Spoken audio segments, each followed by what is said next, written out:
All right. Welcome to another Talking Head. You know who this is, Rona'e Le'Shawn. It's been I think it's been about a week or so since I last posted, but definitely wanted to tap in, stay consistent, because consistency is definitely the key. But today I just wanted to talk about seasons, life seasons in relationships, things like that. And this episode is actually motivated by a situation I have found myself in, which was necessary. But the season stayed the same because I continuously stayed in a pattern of doing a thing with a particular individual. So, little backstory, excuse me, little backstory. I think I mentioned in a couple of episodes back, but anyways, I had been struggling with an affection and dealing with this person that pattern-wise always communicated a thing. Their words said something different, but their pattern always said the same exact thing.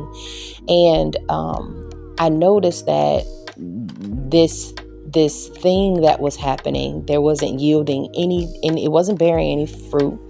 It wasn't necessarily a reciprocal type of dynamic. And the only reason why it was really alive was because I kept watering it.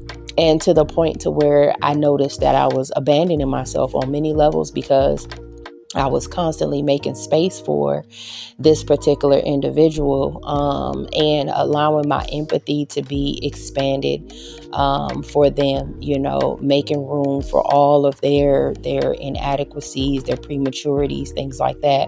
But there was no room for mine or my capacity. And so, there was a conversation that was had about maybe 5 days ago or so, and the individual kind of deflected what was being said and said something on the lines of I carry the dynamic because I won't allow anybody else to carry it, meaning I wouldn't allow them to carry it. And so I said to this person, okay, listen, please carry this. I wouldn't be complaining. Also, the person accused me of wanting to be in control and all of these different things. And, I had to kind of remind them, like, I wouldn't be having this conversation or quote unquote complaining, depending on whose ever perspective, but I wouldn't be coming and communicating this to you if I really needed control. I'm basically saying, hey, this is getting heavy. Carrying this dynamic is getting heavy. I need you to step up. And if we're going to nurture a dynamic or a friendship, then I need for you to do something about this. And so when they made that comment, oh, well, you're only carrying it because you won't allow another person to assess. So I said, okay, well, hey, you carry it. You please do take the initiative. Please water this thing so that it doesn't die. And so one of the things that I said to them is, if you respond or if you don't respond, then that's the answer. The only thing that I got to what I was saying was a wow emoji. And that right there spoke everything to the necessity of deading the season and letting me know that the season needed to change and was over with.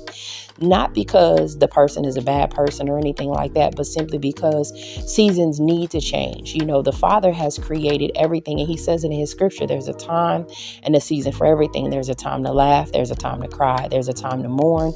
There's a time for joy. There's a time to be up and there's a time to be down. And right now, there's a lot of things shifting in the world itself on a carnal level, and then majorly on a spiritual level, because there is an order in place where seasons have to change. If you think about it, if summertime, now thinking about on the physical, if summertime stayed around all year long, that wouldn't give any room for any crops to grow or anything like that. We would just be in a constant state of heat, and you need a little neutrality. You know what I mean? If it stayed winter for too long, things wouldn't grow. So that conversation really put me in the mindset of allowing things to just flow in and out of season, instead of trying to kind of always make things, stay the same or holding on to something for too long, because if you overwater something or you plant a seed and it's out of season, and I'm just talking about actual gardening, the yield of that thing is probably not going to show up the way that you want to. Like, for instance, it's not necessarily, I go to a farmer's market, and right now what's in season is watermelon, okra is in season, tomatoes in season, carrots, some places carrots, but cabbage is no longer in season. If you're an actual farmer, that's usually more of the winter to kind of spring type of vegetable. So if you're trying to plant that in the summertime, your yield is probably not going to be as great, or if any. And so there's just certain things that I'm learning that correlate with not just spiritual, but just as a whole. The Father created things as a system. There is order of things. And when we try to force ourselves, or force a situation or try to plant in seasons where it's not going to be fruitful, then we end up disappointing ourselves, long and short. So to tie back in, this is going to be very, very quick, but to tie back into the season portion, I had been planting and watering something that was supposed to be dead the first year.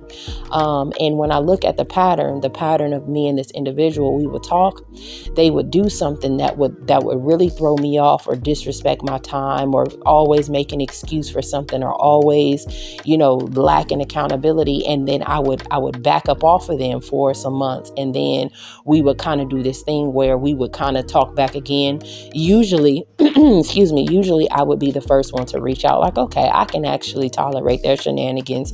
I have capacity for what I already know they're going to do. They're going to probably lie about something. They're going to probably make a plan with me and disrespect my time. So I got to make sure that I have time to waste. But when you really think about that, that is a level of insanity that actually shouldn't even be exercised, because it was the times that we would speak again, there would be just a little bit of chiseling, a little bit more chiseling, where I would see into their chaos. And I've always had a thing for the underdog, the stray cat, things like that. And in doing that, though, there became a level of grooming, so to speak. They knew that they didn't have to put in extra work, that they can just do a thing. And then I would back up, come back, and then we wouldn't necessarily talk about it. Or if we do try to talk about it, they're either extremely busy and all over the place, so we never really get to the root of the thing, or they give me a very vague or impressionistic answer. And that's kind of because I don't want to dig or pry too much. We kind of just leave it there. And I should have looked at the first, the second, the third, the fourth, the fifth time that their pattern communicated. They're really not who they say that they were. They were just smoke and mirrors. You know what I mean? Because the thing is, a mouth is prone to say anything. The Father says that it is a deadly weapon. You know what I mean? And if there's life and death in the tongue, it's a powerful member, is what it's saying. And so, their mouth said one thing, but pattern always said, I really don't care much about this dynamic, or it's not that important, though I'm saying, oh, I need you around, and yes, I want this friendship and X, Y, and Z. It was more of a, I know that you're going to always do a thing, so I don't have to. So I'm not going to put anything in it. Although I'm going to say at the ending of this thing that you carry it because you don't let me carry it. And then when I put the ball in their court, I got a wow emoji and, nothing as far as any type of reciprocity, any type of work on anything. There's been nothing. So I've accepted the fact that this is not a tree that's going to bear fruit. And I've since walked away from it mentally, because it's very clear that the person does not want the dynamic in the way that they said. And, again, that season started to drain me, that season with the individual, the cycle with that individual. And so, we just have to learn how to allow things to flow in and out of season instead of trying to make it yield something that's just not there.